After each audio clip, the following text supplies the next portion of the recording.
What's the craziest thing your ex did and lied they didn't? Cheated.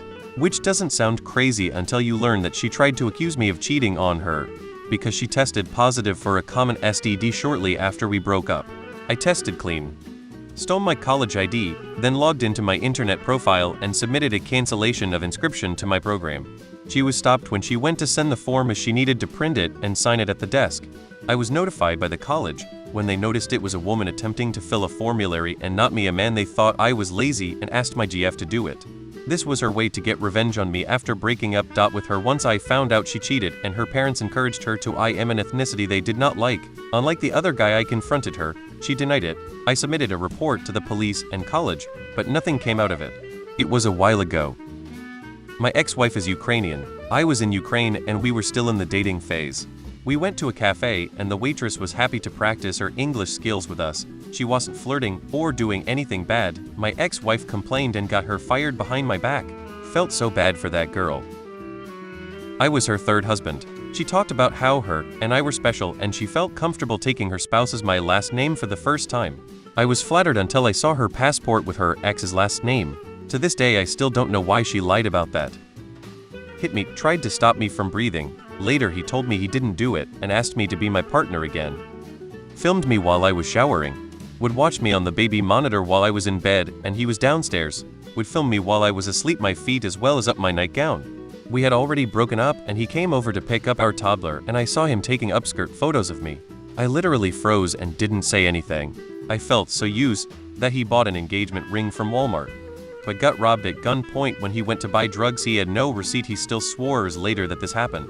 Told me it was so refreshing and actually trauma healing to be with someone who trusted them enough to not be paranoid checking phones, etc. X200B. I should have been paranoid. Said they didn't cheat on me with their friend on Easter Sunday. He cheated. Lied that he didn't, and then his OWN friend sent me screenshots of his conversation with them where he talked about having cheated. That friend was a real one. The classic "you wanna break up? Impregnant with your baby!" Oh yes I. Back in 2018-19 we were both in the army at the time in different states. He told me about a week or so before that he had a field exercise coming up. The week of the field exercise came and he told me he wouldn't have a lot of time to talk and service would be super spotty, which is not out of the normal. He texted me here there, even sent pictures of him in the woods. 2 days later I get a call from a friend saying he was out his ex-girlfriend. He flew her out to see him, blocked me all our mutual friends on social media, was literally booed up eating fucking pizza on Snapchat. I went back to the pictures he sent of the woods, saved them to my phone to check the date, and they were all old. I absolutely lost my shit, and when I called him out on it and presented the evidence he continued to lie, trying to convince me that I was the delusional one.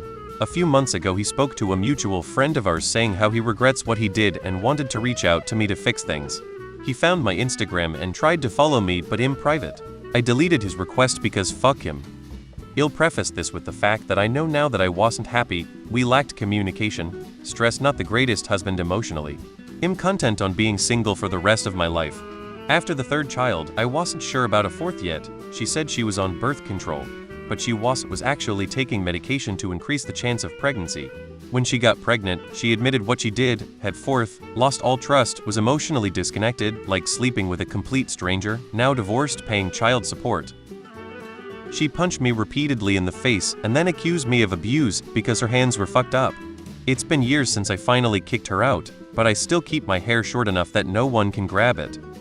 Cheated on me with a 14-year-old girl. He was 20 at the time.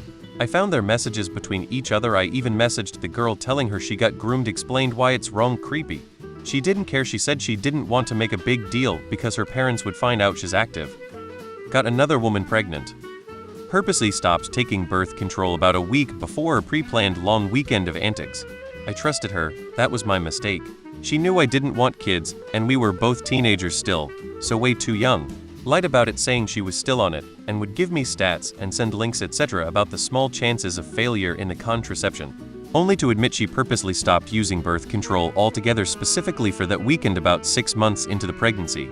So anyway, I have a 10-year-old son now that I wouldn't take back for the world, but the deceit of the conception and my trust still lingers. When you live with an alcoholic, you eventually start finding their hidden bottles and cans, before or after the fact. I once found an empty can of beer which I don't drink stuffed inside my toiletries bag in a bathroom drawer. He obviously forgot to dispose of it after drinking in the shower. He actually tried to deny it, but I think even he realized there was no possible other explanation. Not my story, but a close friend of mine finished med school a year ahead of her husband. She moved to the East Coast for her residency while he was finishing up his studies the following year. Things got weird. She flew 12 across the county to confront him at their apartment which someone else was living in. Turns out he dropped out of college and moved to Montana to become a firefighter with his gay lover. Obviously they got divorced.